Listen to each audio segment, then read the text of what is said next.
Ukraine पर रूसी हमले का आज 10वां दिन है और हर बढ़ते दिन के साथ चिंता बढ़ती जा रही है। भारत की सबसे बड़ी चिंता वहां पर फंसे भारतीय हैं, वहां पर फंसे छात्र हैं। संकट पर विदेश मंत्रालय ने कहा है कि खार्किव में अब कोई भी भारतीय नहीं है। फोकस पूरी तरह से सुमी पर है और वहां फंसे भारतीयों को निकालने पर है। सुमी में लगातार हो रही हिंसा से मुश्किलें बढ़ी है। वहां पर 24 घंटों में 15 विमानों से 2,900 भारतीयों को वापस लाया गया है। ये एमईए के प्रवक्ता अरिंदम बागची ने बताया। उन्होंने ये भी कहा कि अब तक करीब 13,000 भारतीय देश लौट आए हैं और अगले 24 घंटों में 13 विमानों के जरिए और भी भारतीय लौटेंगे। लेकिन सुमी को लेकर चिंता लगातार बनी हुई है क्योंकि वहां पर लगातार बमबारी हो रही है, रूसी सेना हमले कर रही है और छात्र जो हैं वो वहां पर खतरे के बीच फंसे हुए हैं।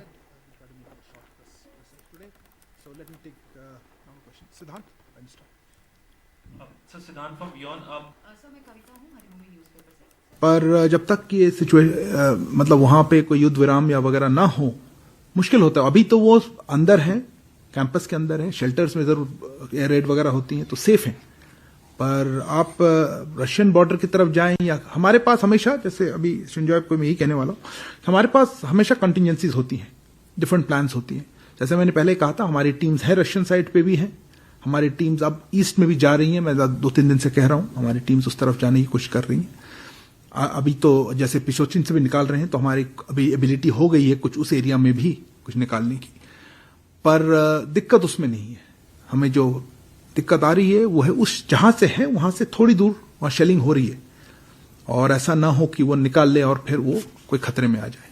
तो ये हमारी during the last 24 hours 15 flights have landed, around 2,900 Indians on board.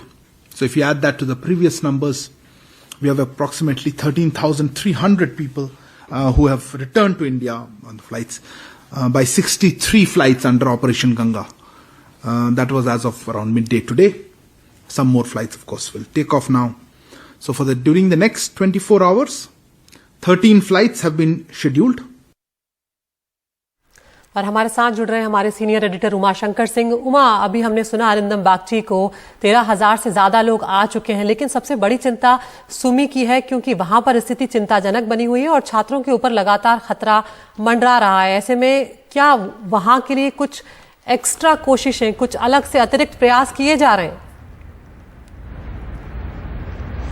जी देखिए अदिति, आज इस तरह से वीडियो आया जिसमें कि जो छात्रों का जो समूह है वो कह रहा है कि वो उस बॉर्डर की तरफ कूच करेंगे जिसे रूस ने खोला है सीज फायर के अग्रीमेंट के तहत, जो कि वहां से 600 किलोमीटर दूर है। जाहिर सी बात है कि इतनी दूर चल पाना नामुमकिन है और जिस तरह के खतरे के माहौल है वैसे में ये तो और भी ज्यादा नामुमकिन है। तो यही सवाल जब हमने पूछा विदेश मंत्रालय से तो इनका कहना है कि जो हम कोशिशें लगातार कर रहे हैं, किसी भी तरह से इस तरह का रिस्क ना उठाएं छात्र वहां पर और अपनी जगहों पे बने रहें। जो अहम बात है वो ये कि जो सीज फायर होना है वो यूक्रेन और रूस के बीच के अग्रीमेंट के तहत होना है और भारत को अब इस बारे में बिल्कुल नहीं पता कि ये कब होगा, कैसे होगा। हमने ये भी पूछा कि जब राष्ट्रपति पुतिन की प्रधानमंत्री मोदी से बातचीत के दौरान 2 बार ये मसला उठ चुका है और सुरक्षा का भरोसा दिया गया भारतीय छात्रों, भारतीय नागरिकों को लेकर, फिर भी कोऑर्डिनेशन में दिक्कत क्यों आ रही है? तो जाहिर सी बात है कि क्योंकि सीज फायर का जो इम्प्लीमेंटेशन है वो होना है रूस और यूक्रेन के बीच, जो कि नहीं हो पा रहा है। आज इन 2 शहरों में इसको इम्प्लीमेंट करने की कोशिश की गई, वहां पर भी दिक्कत सामने आई। यूक्रेन ने आरोप लगाया कि सीज फायर वायोलेशन किया गया रूस की तरफ से। तो जो एक बहुत ही एक फ्रेजाइल सिचुएशन है, वैसे में कुछ भी आगे बता पाना अभी के हालात में मुमकिन नहीं है। हाँ, इतना जरूर है कि भारतीय दूतावास के जो लोग हैं वो इन छात्रों के टच में है। मुख्य फोकस अब सुमी ही है क्योंकि वहीं पर ही तकरीबन 1000 के आसपास छात्र अभी भी फंसे हुए हैं। इसके अलावा पिसोचिन से 3 बसें रवाना हुई है। कहा जा रहा है विदेश मंत्रालय की तरफ से कि 5 बसों के साथ वहां जो 700 लोग हैं वो पूरी तरह से बाहर निकलकर आ जाएंगे। तो अब खार्किव में जो कुछ फंसे हुए हैं और जो सुमी में फंसे हैं, सारा फोकस इस बात पर है। कोशिश जारी है, दोनों ही पक्षों से बात की जा रही है। देखते हैं कब तक नतीजा निकलकर सामने आ पाता है।